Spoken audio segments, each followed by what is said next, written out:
It is about 8 o'clock p.m. on Tuesday, July 2nd, 2024. It's about 90 degrees with 45% humidity. There's a breeze blowing from the south.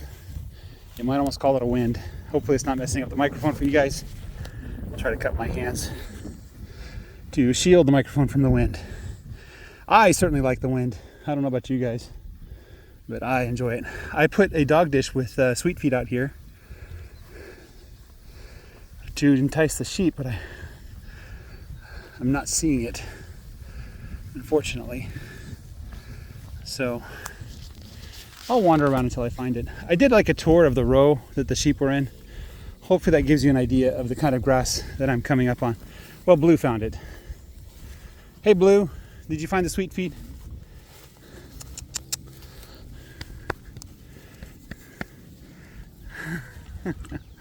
It wasn't intended for you, but whatever. Okay, I'm gonna take the bowl from you. There's hardly any flies on her. Maybe like 10, 20 flies, that's it. You know. All right, I'm gonna grab the bowl now. Please don't gore me. All right, there we go. All right, let's get this out of here before I attract some cows. The grass here is pretty good. It's at least 6 inches to a foot deep. It's a little bit shallow. Lots of Bermuda grass, a little bit of Dallas grass. I'm not seeing too many weeds. Just goat weed here and there. Oop, here's a bunch of goat weed. Yeah. This one spot looks like goat weed heaven. So I'm not too concerned about goat weed. If it's anything like what happened last year with the goat weed, I expect to see a bunch of Dallas grass replace the goat weed next year. So I'm not concerned about it at all. Just don't overgraze. Let the grass do the work that God made it for, you know. All right. Not much to talk about. I talked about drought this morning.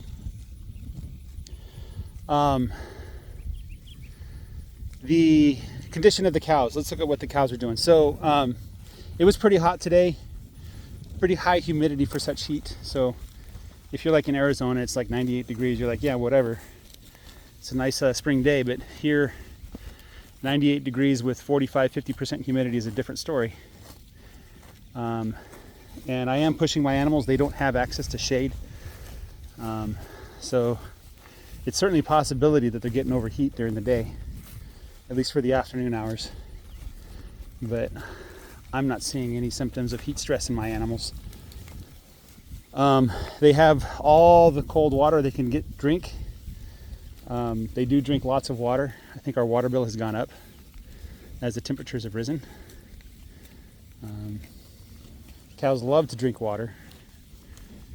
Sheep are a little different. They don't drink as much water. They don't pee as much, but it's pretty common to see the cows come out here with a full bladder and just let a waterfall rip on the grass. The first year I did this, we had a drought, and I noticed that there was little green hills. Some of them were surrounding a manure paddy. Others were just kind of in the middle of nowhere. So I assumed that the cows were putting moisture along with nitrates into the soil in the form of urea. And that was helping the grass to grow and recover even in the heat of the drought last year, or 2 years ago. So 3 years ago? 2021 would be about 3 years ago. Yeah, almost 3 years ago. So yeah, the cow conditions just seem to be just fine. They might have lost a little weight. This guy's got quite a few flies on her. I'm seeing some ribs on cows that I don't think I could see the ribs before, but other ones are just doing fine.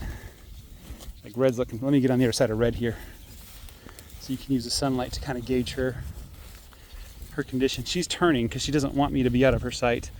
There you go, Red.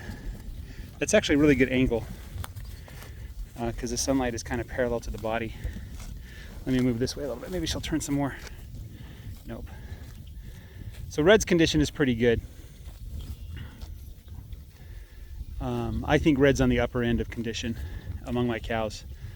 So I don't expect many cows to be better conditioned than her. Let's go look at number 10. Number 10 is always the best condition. Let's see if I can find her. That's not her. There she is, right there. 10 is half Brahman. half Angus, what people call Brangus down here.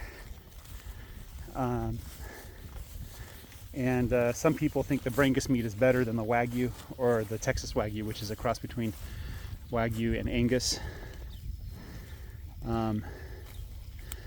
But the Brahman are very much sought after in this area. There's a couple places where they just raise Brahman because they do so well in droughts, and they're very good grazers. And they put on weight. That's the key, is they put on weight when they're on grass. You know, they could put on weight in the summer too. So number 10 is probably my finest condition. If all my cows looked like number 10, I would be a happy camper. Let's go look at 24. There she is. She's pretty easy to find.